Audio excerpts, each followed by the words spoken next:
7 tahun bela PSM Wiljan Pluim, Makassar kota yang saya rindukan.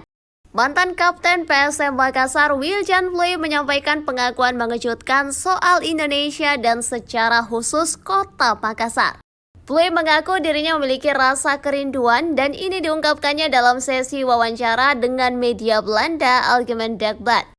Awal kerinduannya itu hadir ketika mendapatkan pertanyaan soal pendapatannya selama berkarir selama kurang lebih 8 bulan di Indonesia.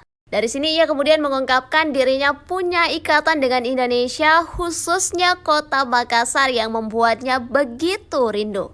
Pluim mengaku kerinduannya begitu berat karena pilihan yang dihadapi adalah keluarganya yang ada di Belanda. Ia menyebut bahwa meski keinginan untuk kembali dan berkumpul dengan istri serta anak-anaknya selalu ada, pendapatan yang ia peroleh di Indonesia tak bisa ia dapatkan jika bermain di Belanda.